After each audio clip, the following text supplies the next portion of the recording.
Rupert, I'd like to go back to one of my questions from this morning, having to do with prayer. And I'm really wondering what your thoughts are about prayer. Okay, yes, I remember there was a... And I'd like to add something to that after the healing question. I think it's connected, but often people heal. I pray for healings for others, or they do Reiki energy work, or Qigong. Do those have, I think I'm combining these, I don't mean to make them separate, but does prayer and does energy work have healing qualities? And the whole concept of distant healing. Am I making this too complicated? Well, there's prayer and healing. Yes, let's go back to what we said about all finite minds are precipitations in and of the same infinite field of consciousness. Therefore, all finite minds are intimately connected. So therefore, there is nothing to suggest that what takes place in one finite mind reverberates into the infinite field of consciousness in which it appears and touches and therefore affects other finite minds. And because there is no distance or space in consciousness, then for consciousness, whether that takes place between people sitting next door to each other or living on the other side of the world doesn't make any difference at all. So yes, the healing at a distance is only an extraordinary phenomenon from a materialistic point of view. From a point of view that believes that there are as many different consciousnesses as there are bodies, and that each body is a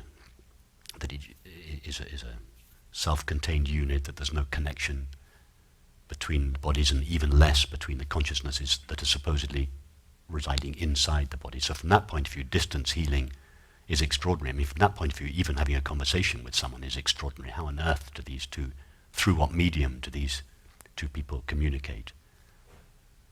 But distance healing is an extraordinary phenomenon from that point of view. But from the point of view when if we start with consciousness, and consciousness is obviously the place to start, because consciousness is our primary experience. If we start with consciousness, and if we see that all minds are appearances in the same consciousness, then yes, communication at a distance is to be expected.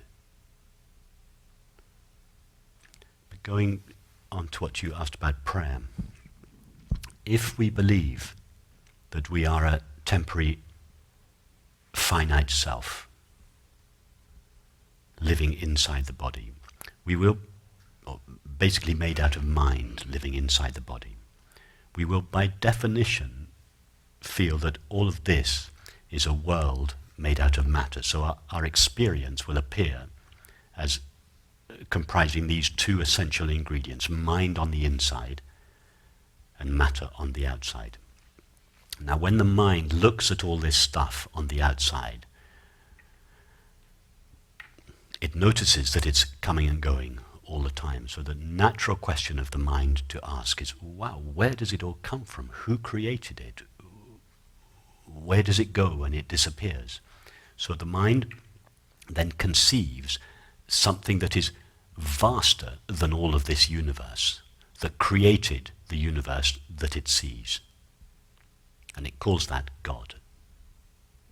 So in fact, what the mind doesn't know is what the separate self or the mind-made self doesn't realize is that its idea of God is created as an image of its idea about itself. It is a reflection. The separate self's idea of God is a reflection of its idea about itself. Because it doesn't question its idea about itself, because it thinks, I am a separate self, I am a temporary finite consciousness. Therefore, it doesn't question its belief in God. So actually, from the separate self's point of view, there is not just mind and matter. There is mind, matter, and God. So,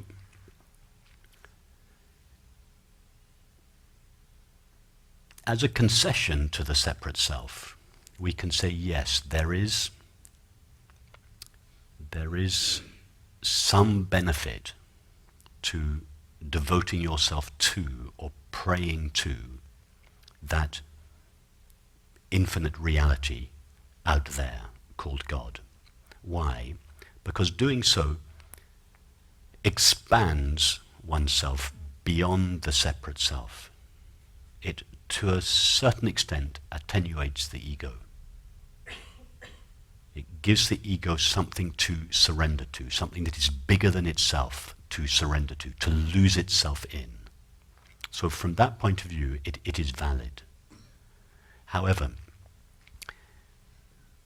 that conception of God can only remain if the separate self remains.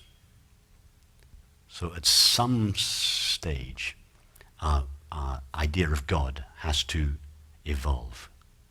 Because when the separate self disappears, its God will disappear with it. Its idea of God will disappear with it. So the God that the separate self is really seeking lies at its origin. God is not out there beyond everything the separate self knows. God lies at the source of the separate self, prior to everything that it knows. So the true prayer is turning the attention away from anything objective, even if the object towards which we are turning is the greatest possible object, that is God. God is the largest object the human mind can conceive. If the mind of the separate self wants to go beyond this object-facing knowledge, it has to turn in the other direction towards its source. And that is the highest prayer, even higher than directing your attention to God. It is directing your attention towards the source of I. In fact, this is what is meant in the Christian mysticism. The practice of the presence of God is what Ramana Maharshi calls sinking the mind into the heart. Returning the mind to its source in pure awareness. That is the practice of the presence of God. And what is it that lies at the source of the mind? Being aware. Just the simple, non-objective experience of being aware. What is the name that being aware has in our language? It is called I, or I am. When we say I in its pure form is simply the experience of being aware. That is why I am is God's first name. It is the name of God. So the true prayer, the ultimate prayer, the highest prayer is to allow the attention to sink deeper and deeper into its source. And as the attention sinks into its source, it is in most cases gradually divested of its limitations. And at some point it stands revealed as that source. So when one says, I am that I am, Yes. that's the essence of what you're... Yes, that's exactly what is meant by that.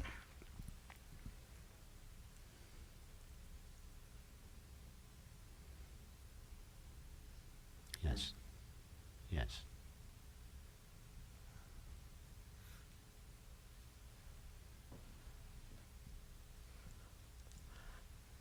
I am the knowing with which I know that I am. Or I am that I am. Or Ramana Maharshi abbreviated it even more. I.